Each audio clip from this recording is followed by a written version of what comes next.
Muitas informações do Fluminense neste vídeo, torcedor tricolor. Tem um aproveitamento do Fluminense na temporada 2024, tem um ranking dos 20 clubes da Série A. O Brasileirão vai começar, torcedor tricolor. Vamos ver como o Fluminense está posicionado. E também, adversário do Flu na Libertadores já está no Brasil. E também muitas surpresas na escalação do Fluminense. Tem algumas informações que são novas, acabaram de sair, eu tô aqui para trazer nesse vídeo. Deixe seu like e ative as notificações. Bora para as informações do Fluminense agora na Central Fluminense.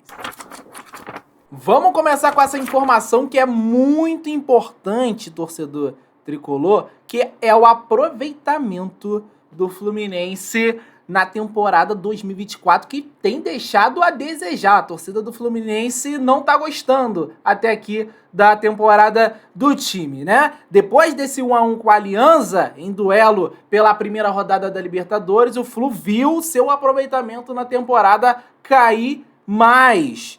E segundo o site SofaScore, o aproveitamento do Flu é de 54%. Eu vou colocar aqui na tela para vocês, para a gente comparar até com outras equipes. Olha aí, o Atlético Goianiense é a equipe com o melhor aproveitamento, tem o Atlético Paranaense, tem o nosso rival o Flamengo, tem o Cuiabá. Olha onde que o Fluminense tá, gente. O Fluminense tá ali, ó, 15º melhor aproveitamento só. Claro, tem a questão, o nível dos estaduais e etc e tal, mas mostra que a temporada do Fluminense tá bem fraca. Se a gente parar para analisar, o Fluminense, talvez tirando o Flamengo aqui do estadual do Rio de Janeiro, é melhor que o resto, mas mesmo assim não conseguiu ter um aproveitamento bom. E a gente lembra bem, né, que a galera do time do Marcão, elas foram bem no campeonato estadual, então eles não destoaram a média. Quem destoou a média foi o time principal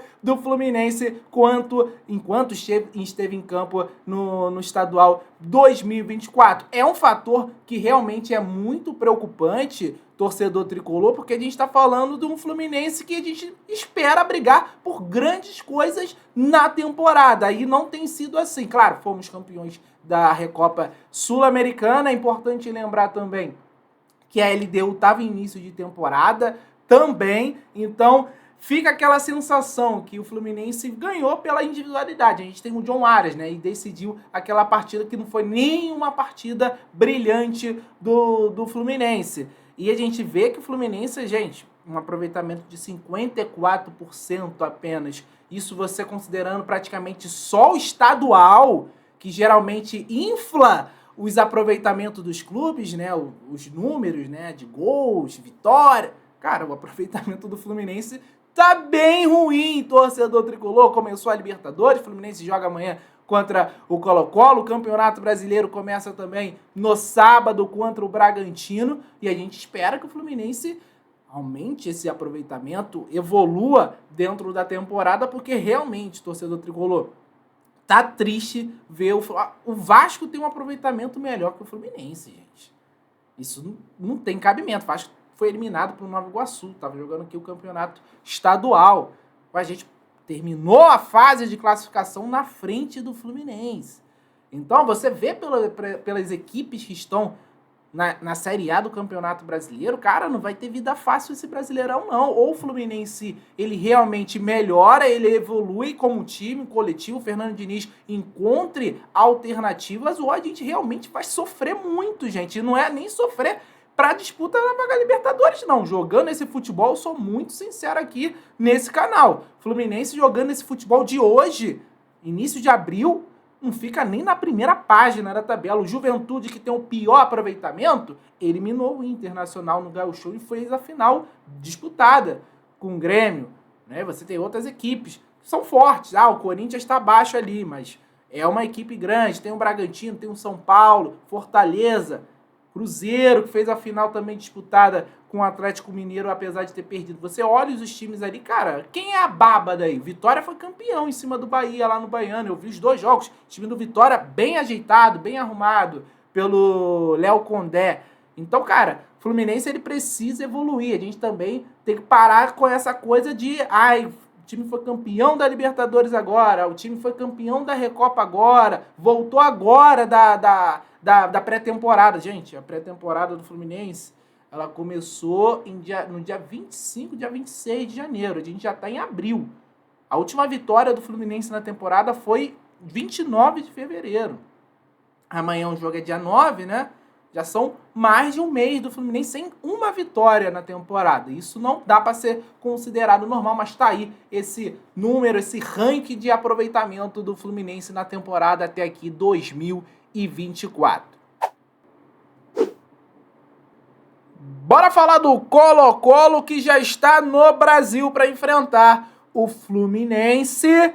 Eles chegaram no fim desse último domingo, nessa segunda-feira, na parte da tarde. O técnico, o Jorge Almiron, já tá dando a coletiva, tem até uma declaração dele aqui. O Colo-Colo vai treinar no CT do Flamengo. O Maximiliano Falcão é a única dúvida de Jorge Almiron para a partida contra o Fluminense. O zagueiro titular participou da vitória do Colo-Colo contra o Cerro Porteño por 1-0 na primeira rodada, mas está com dores no pé e nos joelhos, de acordo com a imprensa chilena. No último sábado, somente com o goleiro titular, o Colo-Colo perdeu de 3-0 para o Nublense pelo campeonato chileno. A ideia inicial do Almiron era que poupasse apenas o Arthur Vidal, o Guilherme Paiva e o Maximiliano Falcão, que está lesionado, né? Mas ele mandou uma equipe completamente alternativa. A única exceção foi o Brian Cortez, tá certo? E o Jorge Almiron, ele deu uma declaração sobre essa partida contra o Fluminense e ele lembrou, né, sobre a final de 2023. Foi uma final. Fluminense não jogou como vinha jogando. Tem uma filosofia, mas nessa partida jogou diferente. Era uma final de Copa Libertadores. O Boca mandou muitas pessoas ao Rio de Janeiro. Tinha muita pressão. Mas todas as experiências são diferentes. É outro cenário, outro momento. São atuais campeões. É uma partida totalmente diferente de amanhã. Então tá aí essa declaração do Jorge Almiron. Colo-Colo vai fazer o seu último trabalho no CT do Flamengo e tudo certo para a partida de amanhã, Fluminense e Colo-Colo pela segunda rodada da Copa Libertadores. Eu lembrei aí que o Colo-Colo venceu o Cerro Porteño por 1-0 na primeira rodada, vem de uma certa forma confortável o Rio de Janeiro, tentando buscar pelo menos um empate, e o Fluminense tem sim essa responsabilidade, eu diria obrigação, de ganhar o Colo-Colo e assumir a liderança do seu grupo, o grupo A da Copa Libertadores. Vamos pro momento abraço aqui. Deixe seu like, ative a notificação, já comenta aí da onde que tá assistindo a Central Fluminense, que a gente adora saber da onde que você nos assiste. Um abraço pro Vaguinho de Resende, Rio de Janeiro, pro Assis de Manaus, pro Vanderlúcio de Governador Valadares, pro Jorge de Florianópolis, pro Roberto de Aracruz, pro Marcos Afonso do Rio de Janeiro, pro Ricardo de Riacho Fundo, Distrito Federal, e pro Delmiro Gil de Minasul, Goiás. Valeu demais, galera. Continuem acompanhando a Central Fluminense e no próximo tópico, informações sobre a escalação do Fluminense contra o Colo-Colo. Tem surpresa, torcedor tricolor. Eu não sei se é boa ou ruim na sua ótica. Bora lá? Vamos falar da provável escalação do Fluminense para a segunda rodada da Copa Libertadores. Mais de 40 mil ingressos vendidos para Fluminense e Colo-Colo. E temos algumas informações importantes sobre a escalação de amanhã. Eu vou começar primeiro com a disputa entre Marquinhos e Douglas Costa, que entrou bem e deu essa assistência na estreia para o próprio Marquinhos, né? Contra o Alianza Lima. Mas segundo informação do jornalista Vitor Lessa, o Marquinhos será mantido na equipe titular. Eu acho justo, foi bem, foi um dos destaques do Fluminense no empate. Partida ruim do Fluminense, mas o Marquinhos foi um dos poucos jogadores que se destacaram nessa partida. Vamos falar sobre a escalação do Fluminense, porque é aí que começa, no mínimo, as minhas reflexões, torcedor tricolor. A atividade de hoje, o Fernando Diniz, ele fez testes e indicou que pode começar com o Martinelli de zagueiro. Cano e Ganso retornam de lesão e serão titulares. O Martinelli começar jogando a defesa será por conta do estilo de jogo do Colo-Colo. E aí o torcedor tricolor banca o GE que essa será a escalação. com Martinelli como zagueiro, e quem sairia seria o Thiago Santos, o que eu vejo como um erro. O Felipe Melo foi mantido no time titular e o Lima entrou na vaga deixada pelo meio-campo. A provável escalação do Fluminense tem Fábio, Samuel Xavier, Felipe Melo, Martinelli, Marcelo, André Lima, Ganso, Marquinhos, Arias e Cano. Um time com mais vigor físico, com o Martinelli na zaga, com o Lima ali no meio-campo, com o Marquinhos no ataque. Só que não me agrada Felipe Melo continuar sendo titular, continuar cobrindo o Marcelo pela esquerda. Eu acho que o Fluminense, ele sempre tem esse lado ruim, esse lado fraco. Vamos falar, é o mapa da mina dos adversários sempre que enfrentam o Fluminense por aqui. O Thiago Santos, a gente pode considerar que não foi bem contra o Aliança Lima, mas o Felipe Melo eu achei uma atuação pior ainda. E ainda tem a questão do Felipe Melo não conseguir jogar partidas inteiras.